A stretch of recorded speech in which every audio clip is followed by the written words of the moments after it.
¿Qué tal amigos? Bienvenidos nuevamente a EdTV. Antes que nada, pues quiero agradecerles a todos los que han visto alguno de mis videos, a los que han comentado, a los que han dado su like y los que se han suscrito también.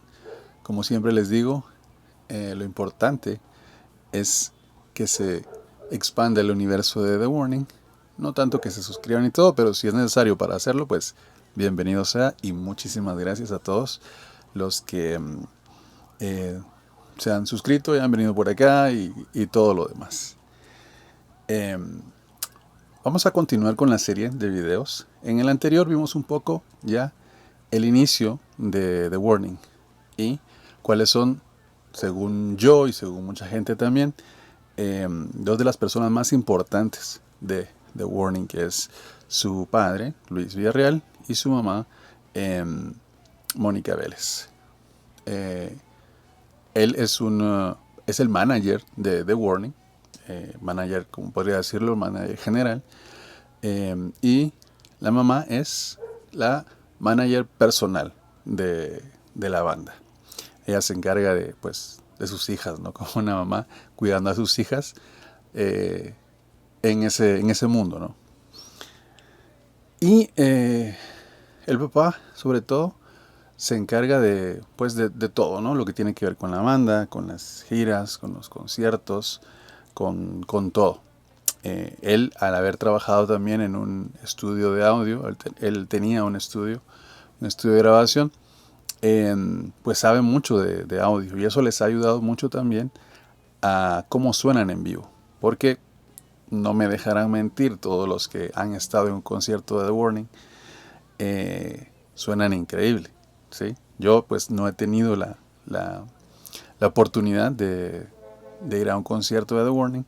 Espero que se me pueda dar la oportunidad eh, pronto, pero algún día. Entonces, ustedes me dirán, ¿no? Que el sonido de The Warning en vivo es impresionante. Muchos pueden decir que es hasta mejor que los discos, ¿no? El sonido de los discos, sonido de estudio de grabación. Ya es cuestión de cada quien, ¿no? Pero no se puede dudar ni negar que el sonido de Warning en vivo es una cosa muy bien cuidada. Y todo comienza con Luis Villarreal, que se encarga mucho de eso también. Ahora vamos a hablar de es una parte siempre de management, pero la parte externa, ¿no? Un personaje que es muy importante en la historia de The Warning, y se podría decir también que The Warning es muy importante en la historia de este personaje. Estamos hablando del señor Rudy Joffroy. Es una cosa muy interesante esto que estoy haciendo, eh, porque como les decía, la mayor parte que seguimos una banda, que escuchamos una banda, nos interesa su música, ¿sí? Sus discos, si hay algún concierto, si puedo ir a verlos. Eh, la mayor parte pues no se preocupa ni quiénes son los integrantes de la banda. Ya si eres fan de la banda, pues sí te interesa saber quién es, cómo se llama y un poco de su historia. Yo creo que hasta ahí. Pero, y esto pues lo voy a repetir mucho en mis videos, ¿no? Con The Warning pasa algo muy interesante. Eh, no es que nos interese, sino que también sobresale mucho el entorno de The Warning. Sus papás, de los que hablamos, su manager. Eh, por ejemplo, ¿quién sabe quién es el manager o quién era el manager de The Beatles? Algunos lo sabrán seguramente porque ha sido una banda a la que también los fans se han interesado por otros aspectos. Pero, ¿quién es el manager en Metallica? ¿Quién es el manager de Iron Maiden? Etcétera. No interesa probablemente. No es el punto. Y no es que este sea el punto, sino que esta historia es tan apasionante, tan diferente a todo lo normal, que simplemente nos llega la información y nosotros pues que seguimos a la banda, la apreciamos. Entonces, Rudy. ¿Quién es Rudy? Rudy es el manager de la banda. Ese es su título en la banda, ¿no? Manager. Pero podría catalogarse de muchas formas. Creativo, el publicista, no sé, el director de giras, muchas cosas. Tiene mucho que hacer. Él lo ha dicho en ciertas entrevistas, que voy a dejar los links de varias entrevistas que él ha dado, que son súper interesantes. Son largas, pero son muy entretenidas de escuchar. Y pues ahí habla mucho sobre su historia y sobre su historia con The Warning. Entonces, se las voy a dejar ahí, si quieren verlas. Muy interesantes, muy recomendadas. Entonces, él como creativo tiene mucho o tuvo mucho que aportar a The Warning. A mí, por ejemplo, tengo como una especial conexión con ese puesto que tiene él, porque él es varias cosas, ¿no? Él es cineasta, él es creativo, publicista, y yo tengo casi lo mismo, ¿no? Yo soy cineasta, yo estudio publicidad, soy escritor. Y una de las cosas que Rudy dice es que él siempre ha sido un storyteller, ¿sí? A él le gusta contar historias. Imagínense ustedes que están un día en su ámbito, y un amigo suyo le dice, oye, tengo a mis sobrinas que quieren promocionar su disco. Acaban de grabar un disco y lo quieren promocionar. Y ¿quieres que hablar con ellas? Pues eso fue lo que le dijo a Rudy, el tío de las niñas. Y Rudy, pues que ya había visto un poco el cover que habían hecho ellas de Metallica, pues dijo, está bien, ¿no? Porque era parte de su trabajo el buscar productos, digamos, para promocionar. Y en este caso, pues hacer una campaña de marketing para el lanzamiento de un disco. Imagínense ustedes ir a la casa de ellas y pues entrevistarte con ellas, preguntar qué era lo que querían, a dónde querían llegar, cómo se veían como artistas, qué buscaban con su arte, con su disco. Pero en un momento ellas le dicen, bueno, ¿quieres escucharnos tocar? Entonces cuenta Rudy que él bajó al sótano, a The Warning Cave, y no estaba preparado para lo que iba a escuchar. Pero dejemos que lo cuente Rudy, porque él pues, qué mejor que venga de la boca de quien vivió ese momento. Un amigo en común con Luis me busca y me dice, oye, ¿ubicas a las niñas de The Warning? Y le digo, sí, las del cover de Metallica. Me dice, pues son mis sobrinas. Y acaban de escribir un disco, pero no saben qué hacer con él. O sea, ya tienen un disco de canciones propias y quieren ver qué hacen con él. Entonces pensé en ti porque pues tienes tu agencia, pero aparte es una persona creativo, conectado, claro, creativo. Y así fue. Entonces Abraham Marcos fue quien llegó a mi oficina y me dijo eso. Me dijo, pues vamos a conocerlas de una vez. Me dije, buenísimo. Entonces llego yo ahí a su casa, un día entre semana, me acuerdo, porque era como, ya se habían estaban en pijamas, como recién bañadas, ¿no? Haciendo tarea. Y empiezo a platicar con ellas de qué quieren, cuál es su meta, un poquito como brief de marketing, qué es lo que quieren con este disco, quieren fama, quieren dinero, quieren reconocimiento, quieren... y así, platicándoles un poquito de lo que yo hago para pues, pensar cómo les puedo ayudar. Y en eso Dani dice, pero no nos quieres oír tocar. Y yo, bueno, sí, no sabía, pues sí. Y ahí bajamos al estudio famoso donde se hacen todos los covers y hoy practican. Y literal, digo que ella traía me acuerdo de una pantufla y la pateó. Me dijo, mamá, préstame tu chancla para poderle picar al pedal. Y muy, Muy casero, ¿no? muy casero, muy inocente, muy, muy padre. Y empiezan a tocar y fue así de que, órale, ¿qué es esto? ¿No? Creo que tocaron unas 4 canciones. Me quedé muy impresionado, muy impresionado. Eso fue el 1 de septiembre del 2016. Y lo sé porque salí de su casa y mandé un WhatsApp a mi, en aquel entonces, socio de la oficina de México. Le dije, no tienes idea de lo que acabo de presenciar. Le dije, esto no es normal. O sea, lo que acabo de ver está fuera de este mundo. Te tengo que platicar. Entonces tengo ese WhatsApp. 1 de septiembre del 2016. Sí. ¿Qué Pues, viste? Pues no nada más lo que vi, es lo que sentí. O sea, la piel se me erizó, se me salieron lágrimas.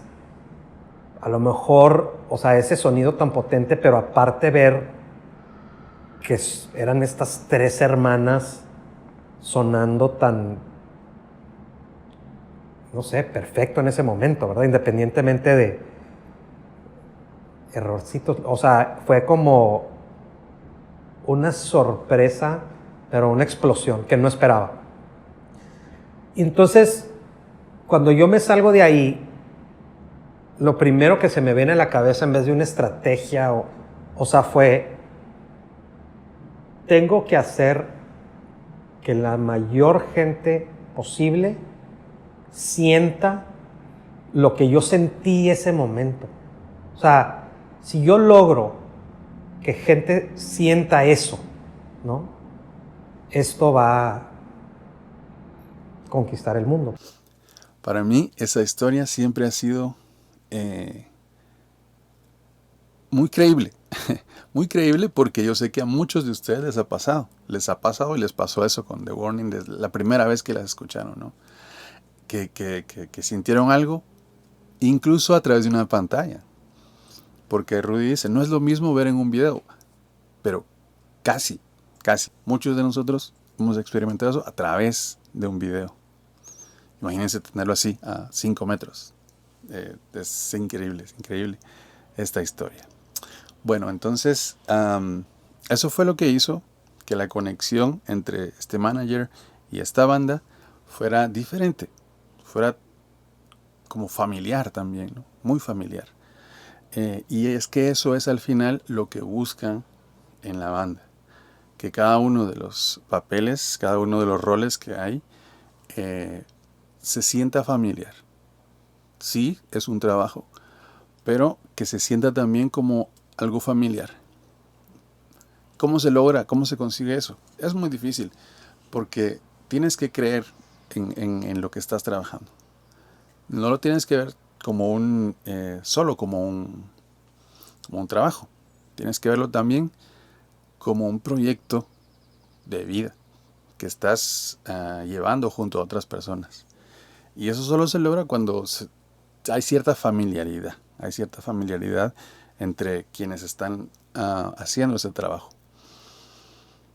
Es muy importante la posición que tiene Rudy.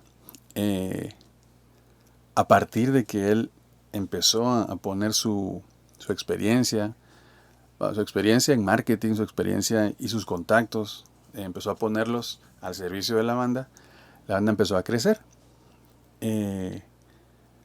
Después de promocionar este disco, el 21st Century Blood, este disco fue, ¿cómo decirlo? Producido gracias a una campaña de crowdfunding que hicieron. Y luego el siguiente disco también se hizo con, fue con Kickstarter y Patreon. Gracias a eso es que se tuvieron los fondos para poder grabar estos dos álbumes. Entonces, ¿qué fue lo que pasó?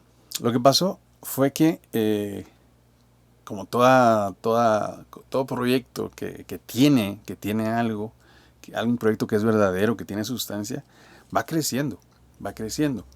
Y Rudy pudo ver eso, ¿no? Y también Luis y Mónica, dentro del management de The Warning, pudieron ver que si eran muy buenas, tenían música increíble, estaban haciendo muchas cosas, pero que si querían seguir creciendo, necesitaban socios mucho más grandes.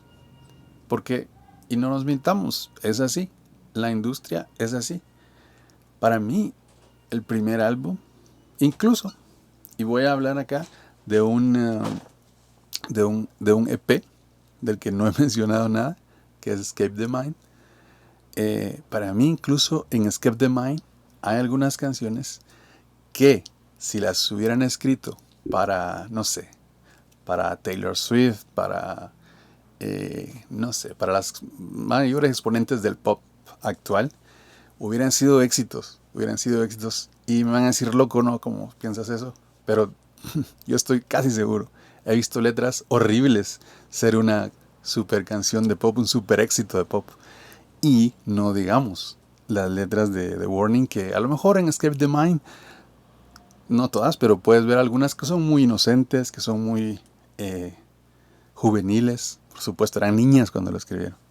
Incluso, por eso digo, incluso Escape the Mind podría ser un super disco si hubiera tenido la distribución y el megáfono de una disquera, ¿no? Entonces, y no digamos 21st Century Blood y Queen of the Murder Scene. Para mí, ya decía yo anteriormente, Queen of the Murder Scene le hubiera ganado todos los álbumes probablemente que se compusieron en 2018, 2019. Exagerado a lo mejor, pero es mi punto de vista. Entonces, ¿qué se necesita? Cuando sabes que hay algo bueno, que tiene que ver la luz, tiene que ver el gran espectro y mucha gente tiene que conocerlo, porque es lo que decía Rudy en lo que vimos, ¿no? ¿Cómo le hago para que mucha gente pueda sentir lo mismo que yo sentí en ese momento? Y pues es cuando empiezan a buscar socios. Y una de las cosas que mejor han hecho en los managers de The Warning es ver las oportunidades buenas y las que no lo eran tanto. Porque, y volvemos a lo mismo, dentro de la industria hay muchas historias de éxito y fracaso inmediato. Porque la industria así lo busca muchas veces. Entonces, ellos pudieron ver que habían algunas empresas que buscaban solamente aprovecharse o querer cambiar todo, y estaban en busca de una disquera, un sello discográfico que tuviera que ver mucho con The Warning, que compartieran muchas cosas, que tuvieran muchas cosas en común, ¿no? Y finalmente, después de muchas negociaciones en el 2000, que fue 2020 me parece, no estoy seguro de ese dato, seguramente alguno de ustedes me podrá corregir, tuvieron conversaciones con Lava Records, comenzaron una relación de negocios con Lava Records, Republic Records, que es parte de Universal, en donde ellas tuvieron y tienen aún libertad creativa, que tienen control de muchas cosas que ellas pelearon por eso, el Patreon, por ejemplo. Y gracias a que han tenido paciencia, porque al final son 10 años ya, 11 años ya de carrera, y han tenido mucha paciencia en la industria. Ahora están con esta disquera Republic Records y son más parte ya de Universal. Han habido algunos problemas para los que hacen reacciones de The Warning con eso, pero bueno, es el precio que hay que pagar muchas veces, ¿no?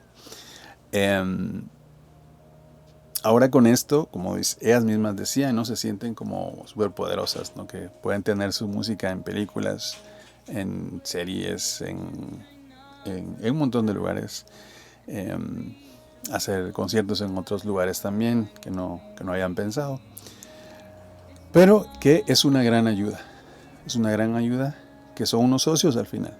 No es que ellas estén ahí para hacer lo que diga la disquera, sino que Y eso es lo que han dicho, ¿no? Que son socios, ¿sí? Es una parte muy importante. Una parte muy importante el que tengan gente que les ayude en una industria en la que, como igual decía, ellas cuentan y Rudy también, ninguno de ellos tenía experiencia en la industria de la música. Nadie, ninguno de ellos. Poco a poco fueron viendo cómo se movía la gente en esa industria y trataron de hacer lo mejor posible. Y cuando se busca lo mejor para alguien, regularmente se aleja uno de lo que se ve que no está bien, de contratos que son como esclavizantes y de por ahí la letra pequeñita, ¿sí? Se lee bien, porque realmente te importa con quién estás y qué es lo que vas a hacer. También se tiene que agradecer mucho la labor que han hecho estas personas por dar a conocer la música de The Warning. Otro de los aspectos que es muy importante y que también es raro que lo conozcamos es el equipo técnico. El equipo técnico que rodea a The Warning. Pero ese va a ser el siguiente episodio porque hay que hablar también. Tú, a ver, dime tú, que eres fan de Gojira, vamos a decir, de Gojira. ¿Sabes quién es el ingeniero de sala cuando hacen conciertos? ¿Cómo se llama? ¿No? Pero sí sabes quién es Lalo, ¿verdad? Bueno, vamos a seguir viéndolo en el siguiente episodio. Bueno, pues muchas gracias, vamos a terminar. Como siempre les digo, no hace falta ni suscribirse, ni darle like, ni nada de eso. No. Pero si creen que vale la pena esta información, pueden transmitírsela a alguien más. Háganle un favor a alguien más. Transmítanle esta información si creen que vale la pena. Como termino siempre, hoy es un buen día para contarle a alguien más sobre The Warning. Saludos.